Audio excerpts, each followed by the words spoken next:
Hey guys, welcome back to today's video. Today we are going to be doing a low calorie and low carb chicken Asian stir fry. Super simple and easy, but really tasty. Everybody loved it, and you can change it up with whatever vegetables that you enjoy. So, want to know how I make it? Stay tuned and let's do this.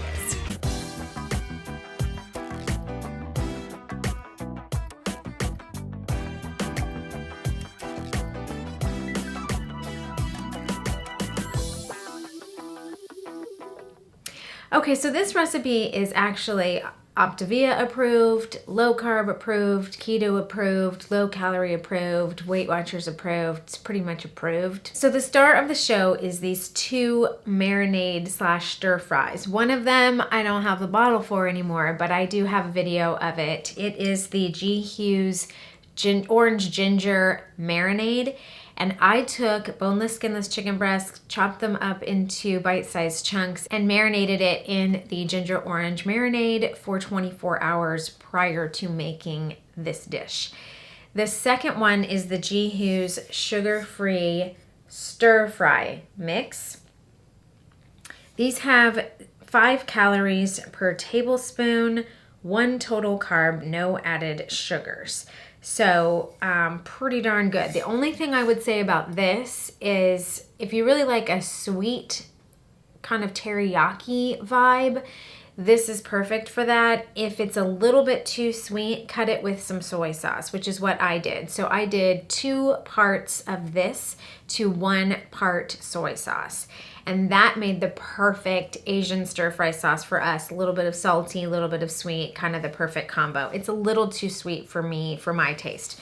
But other than that, these things are amazing. I will link them below. I got them off Amazon. I'm sure you can find them in grocery stores all over the place. I just happened to be researching and ordered them online. So I'm gonna take you into my kitchen and show you how to make this. Okay, for this recipe, you're gonna need a large pan or a wok, some green beans, some cabbage, the marinated chicken that I marinated for 24 hours in this sugar-free orange ginger marinade, the G. Hughes sugar-free stir-fry sauce that I talked about, soy sauce, mushrooms, and some green onion, and then I also did a scrambled egg in there for extra protein. So I just cooked up the chicken in the wok until it was heated through, and then set that aside in a different pan once that was done. Then I threw the green beans in and stir-fried those until they were cooked through but still crisp, just kind of in that leftover sauce. Then I added the 2 parts of the G. Hughes stir-fry sauce to the 1 part soy sauce and dumped that in with the cabbage and kind of wilted that down and stir-fried that down until it had a slight crunch but still mostly cooked through. Then I did the egg, I forgot to film it, and then I put everything back in the pan and mixed it all together and heated it through. This is what it ended up looking like. It tasted super good, just like Chinese takeout, only a lot healthier. And you can swap out whatever veggies you want. It's amazing. Okay, so if you don't have a big wok, you can use just a big kind of stock pot pan or whatever it is that you like to use. It's just really convenient to have that wok.